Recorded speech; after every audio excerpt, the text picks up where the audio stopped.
Hey everyone, and welcome to UK Media Warrior. And today, Game of Thrones, Season 7, Episode 5, Eastwatch. Now, by this season's standards, this episode was fantastic. I gave the last episode 9 out of 10.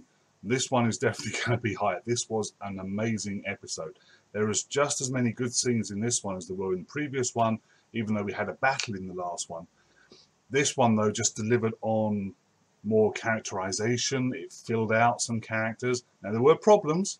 There's always problems in these latest episodes of Game of Thrones ever since they left the books, but I'm not going to go into that again because I've basically moaned on about that in the last few episodes, and everyone knows where I stand on this now. So there were problems, but overall I really enjoyed this episode. And I'm going to go through a few of the things I liked here. First of all, Jaime and Bronn are alive.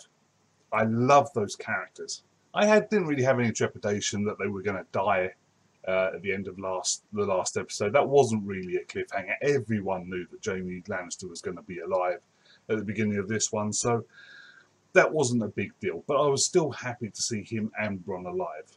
Equally, seeing Tyrion and Jaime meet up again was great, even though, you know, Jaime was obviously harbouring perhaps not hatred but anger at Tyrion for killing his dad, but I think he understood, and I think that's always been the thing with him and Tyrion. They get on so well because they understand each other so well, and that was something that Cersei never even gave Tyrion the time of day to do. So that was great. I loved that scene when they're meeting in the basement of the castle, as it were, with the dragon skulls all around. That was good. An amazing scene with Jon and Drogon, where he touches Drogon and Drogon just quiets right down. And that connection between Jon and the dragon, I mean, we know he's a Targaryen. We know he's Rhaegar Targaryen's son. So this is just another, you know, we finally get to see Jon with a dragon and the reaction the dragon has to him. So that was incredible. And the look on, I wasn't sure which way Daenerys was going to go with this. I wasn't sure if she was going to be pissed off that Drogon actually liked this person seemingly as much as he likes her, or whether she was going to be okay with it. And she seems to be really okay with it. So that's good. Davos, we saw a load of Davos in this episode, and I love that guy. He is just fantastic. He's like the granddad or the dad you always wished you had. You know, he's just fantastic. And him and Gendry's back. He's finished rowing. Turns up in a smith shop in King's Landing of all places, exactly where he left in the first place. But he's gone full circle and has come back.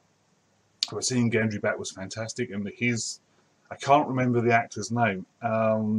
Give me 1 second to see if I can find it. Joe Dempsey. Fantastic. I loved him as Gendry before when he was hanging around with Arya. When she was making out she was born and trying to escape King's Landing, get back to Winterfell. And the connection that he and Arya had, which I'm hoping, I was really hoping that they would meet up at King's Landing, but they've sort of sidestepped that by sailing past there and just go straight up to Eastwatch. So that's kind of annoying. But beside that, Gendry's a fantastic character, and I'm glad he's back. And he has no problem declaring himself as the son of Robert Baratheon. Now, that could cause problems down the line. I mean, he is technically an heir to the throne, as Robert Baratheon was king, and then Joffrey Baratheon, even though we know he's a Lannister, he was Joffrey Baratheon. So he was a Baratheon king, and then Tommen Baratheon. So technically, Gendry is an heir to the crown, but he's a bastard, and he was never legitimately recognised as Robert's son. So although he could cause problems, we know he's not. Him and Jon obviously get on too well for that to ever be a problem. It's like a young Ned Stark and a young Robert Baratheon, but now we've got a young Jon Snow and a young Gendry Baratheon. So that's cool. So I'm glad he is there. Arya, again, being out-spied on by the Master, Littlefinger, it seems, in this episode. We thought Arya was using her skills as like a faceless man to sneak around behind Littlefinger and see on what's going on. But in the end, it seems like Littlefinger had the edge on her and he was actually using her. So that was quite interesting. I really thought Littlefinger had finally met his match here. But it's obvious what he's doing. He's trying to shove a wedge between Arya and Sansa, to split them apart, because obviously, I think last episode we see him looking at Sansa when she's watching Arya training with Brienne, and we see that Sansa seems a little bit pissed off, and Baelish noticed that, obviously, and you saw that calculating look in his eye, that expression he got. So I think he's trying to put a wedge between the two girls so he can keep control of Sansa, because at the moment that's going exactly where he wants to go. He wants Sansa in charge of Winterfell and of the North, and it looks like the Lords are getting behind Sansa because Jon's not around. I predicted this is exactly what was going to happen, and this plays right into Littlefinger's hands, right into Littlefinger's hands. This is what he wants to do. If he can get Sansa in control of the North, then he can control her somehow. He's well on his way to getting the Iron Throne. So he just needs to sidetrack Arya, get her away from Sansa so she can't talk sense into her sister, and we'll see how that works out. Cersei's back to her usual conniving ways, it seems, but well, not that she ever really left. But she was indicating to Jaime that she was pregnant. Now, we're assuming it's his. I mean, he obviously wasn't too sure, but we haven't seen her with anyone else since since she was with Lancel Lannister. That was ages ago, obviously, before the Sept of Baelor blew up. So, technically, the only person we have seen on screen with is Jaime. And she obviously isn't that far along. She's not showing. So, we have to assume that it's his. But, and I might be totally wrong here, what if she isn't pregnant? It's not the first time that a woman would have used the, making out she's pregnant to hang on to a man, to keep that man on side with her. Is Cersei thinking that perhaps Jaime is starting to waver a bit in his loyalty to her? And if so, I mean, she obviously knew that he disagreed with her about Olenna and how Olenna should die. She wanted Olenna to die painfully. Jaime gave her painless poison to take. So they obviously disagreed about that. There have been a couple of other niggles along the way that they're obviously sparring a bit more. Perhaps she was worried that Jaime was starting to waver a bit. And if that's the case, telling him that she is pregnant, that would, obviously, I mean, he was so overjoyed to hear that, that would keep him on side again. However, it could backfire. If somehow he finds out that she's not, I'm not entirely sure how that would happen, but if he did, then obviously that might be the final straw that breaks the camel's back and he is off. But I wouldn't put it past her to make this all up just to keep Jaime on side of her. And then finally, we finally get to Eastwatch. Even though this episode is called Eastwatch, we don't actually spend a lot of time there. But to be fair, there isn't really a lot there other than Castle. There are no characters we know there other than Tormund and Wildlings who are with him. So seeing Jon, Gendry, Davos all arrive there, and then finding the Brotherhood without banners, they're there. We've got Beric Dondarrion there, Thoros is there, the Hound's there, so the Brotherhood are all there, and the gang all get together, and Jon actually realises, well, we're all on the same side here. Whatever our reasons for coming here, we all pretty much want the same thing. So they all go out at the end into that snowstorm, which heralds obviously the coming of the White Walkers and the Night King, to try and capture one white alive and get it back to King's Landing. Now that's going to be a thing. The only person in that group who has a weapon that can hurt the whites, I think, or at least the White Walkers, well, Beric Dondarrion will have his flaming sword, so we assume that that can kill White Walkers. And obviously we know that Jon Snow's sword is Valyrian steel, and that can kill White Walkers. But other than that, none of the others do. So if they come up on White Walkers, they could have a problem. And we know from past experience, whites are hard to kill. Let alone White Walkers. Putting down a white is really, really hard because they just keep on coming no matter what wounds you give them. So that small group going out to capture one, I mean, I don't know. We normally only see, the army of the dead all in one group. It's not like they send out scouts that you can kill. They don't care about that. They just barrel along and take out anything in their way.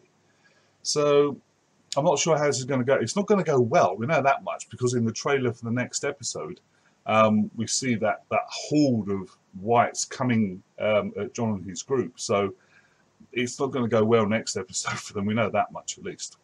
It was really great to see Jorah Mormont back. I mean, obviously we knew he was going to be back this episode. He got healed really, really quickly from his grayscale in the last episode. In the last episode. So we know he was going to head straight back to Dany. But their reunion was so good. It was warm. It was touching. I'm wondering now. I mean, obviously he's still in love with her, but I wonder whether he is sort of admitted to himself that nothing's ever going to happen between us. So I need to move on here. I need to start looking at her like, I don't know, perhaps like a father, maybe. I mean, he is old enough to be her dad easily. So perhaps that's the way. I mean, she will never love him as a lover. I mean, we know that. She has made that perfectly clear to him, and he knows that as well. So I think they have grown incredibly close, and I love that because they are great together. And I love Ian Glenn, who plays Mormont, Jorah Mormont. So he's a great actor. So seeing them together in this reunion was really, really good, really, really touching. But I honestly think that he has grown. He's gone beyond the friend zone now. He's no longer Jorah the friend zone. I think he's matured in his own mind, in how he thinks about it, and I think he's more like a father now, looking out for him that way, or like a big brother maybe. So I hope that's the way. I don't want him to be jealous of Jon. I don't want to keep getting that. I mean, he was jealous of Daario Naharis, and that was fine. I mean, okay, we got that. We knew Jorah was in love with Dany, and she went with the younger Daario, so that was fine. But I don't want to see that replayed. So I hope I'm right, and I hope that he's more like a big brother and a father to her now. But yeah, so that was pretty much it. That's all my good points. There were a lot of good points. Like I said, this was a really good episode. I love this episode. But there were some niggling points. And I think the number one niggling point, and the one thing that I've heard everyone complaining about, was the Sam and Gilly scene. Sitting at the table, Sam's trying to find a way to take out the White Walkers, and Gilly's just reading this book by this Meister, this Archmeister or whatever, rattling off things about how many steps there are in the keep, and how many bowel movements the guy had. And then all of a sudden, out of nowhere, it's just dropped in cold, is, what does annulment mean? Well, it says here Rhaegar annulled his marriage and married somebody else in Dawn. And none of this registers with Sam. He is like totally oblivious to it. He's just annoyed. Basically, Gilly's distracting him from his research. And it's just that is dropped in cold and then forgotten about. That's a huge piece of information. That's huge. Rhaegar Targaryen gets an annulment of his marriage to whomever it was he was married to at the time. I'm assuming it was another Targaryen. I'm sorry, I don't know my history on that too much. But he gets an annulment of his marriage. He then goes to Dawn and gets remarried. Now we know that he kidnapped Lyanna Stark and took her to the Tower of Joy in Dawn. We didn't know if they got married. We assumed she was kidnapped and he raped her. This was what caused the Roberts Rebellion in the first place. But what if they were in love? What if they went to Dawn and got married? If Rhaegar Targaryen and Lyanna Stark got married, Jon is a legitimate Targaryen. He's not a bastard. Like he got born to a mother and father who were married. Rhaegar Targaryen was the heir to the throne. That makes Jon the direct heir to the throne. It knocks Dany out of contention. She's his aunt, but she's not in direct line. The son of Rhaegar was the son of Aegon. Aegon was killed. Rhaegar was killed. Jon's next in line. He is the one who should get the throne. Now, I don't know how this is going to come up again, because like I said, it was just dropped in cold, a few minutes. Everyone who was watching was probably, it was like throwing a grenade into the room, but they just they dropped it cold and forgot about it in 2 seconds flat. How this information is going to come back up again, I don't know. I mean, obviously Bran knows that Jon is at least half Targaryen. He doesn't. He might know that Rhaegar and Lyanna were married. Maybe he's supposed to know everything, but we've seen on screen that he's seen Jon's birth. So at least he can tell Jon he's a Targaryen bastard. We all know that Jon isn't a bastard, he's a legitimate Targaryen heir now. So how that information is going to get to Jon, perhaps somehow Sam will meet up with Jon again, Bran will be in the same room, Bran will tell Jon, you're Rhaegar Targaryen's son, and then Sam will suddenly click and go, oh, I just remembered something. Gilly was nattering on a while back and said something about Rhaegar being married to somebody in Dorne. Maybe that will happen. But it was a crappy way to just give us that information, that acknowledgement of what Jon actually is. That was just terrible and very, very bad writing. Absolutely terrible. Let's look at Dany. A lot of people are getting on Dany's case. A lot of people are saying, she's turning mad. She's like this, really annoying, arrogant person now. She'll burn anyone who doesn't agree with her, just like her father, the Mad King. But let's think about this. In this episode, Dany has the defeated Lannister army in front of her, and she says to them, if you don't kneel to me, if you don't bend the knee to me, you're all going to die. Now, admittedly, a majority of them do kneel, but there's about a third of them, maybe a quarter of them, who don't. Randall Tarly and his son Dickon being two, and they are obviously burnt by the dragon, and then all the other Lannister soldiers kneel. But the thing is, if you've got an opposing enemy army in front of you, and you say to them, come to my side or I'm going to kill you, what do you think they're going to do? Really? Self-preservation is going to make them come to your side, but you could never trust them. You're not giving them a choice.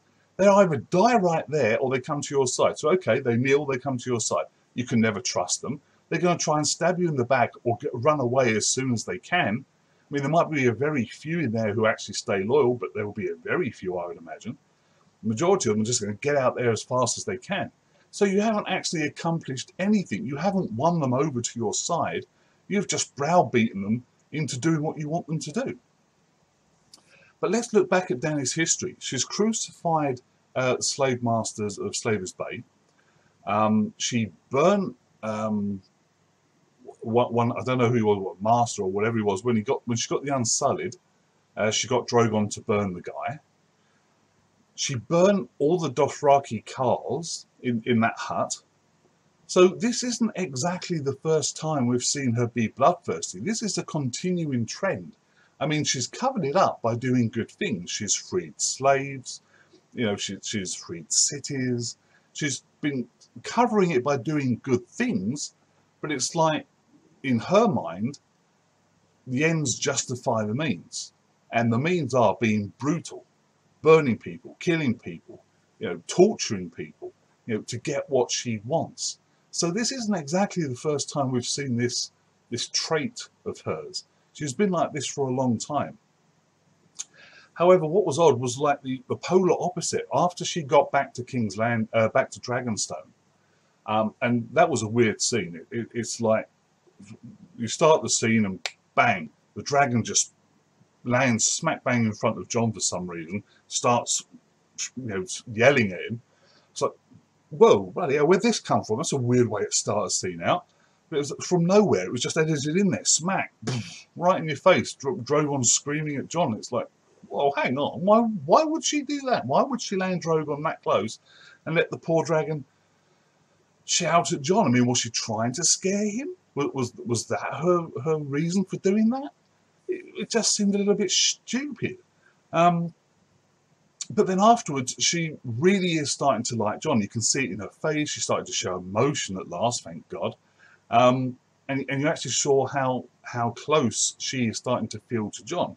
Now, he is a little bit harder to read. I don't know whether he's just so focused on saving the North and saving everyone in Westeros that he just hasn't got time to feel those sort of emotions right now.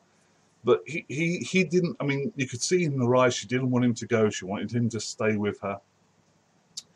But he was harder to read. I think he likes her. I mean, Davos commented in the last episode, I saw where you were looking. You weren't looking at her heart. And Jon was like, I haven't got time for that. And that might well be true. Inside he might be feeling that he likes Dany, but outside he's really not showing it too much because he's trying to do the right thing.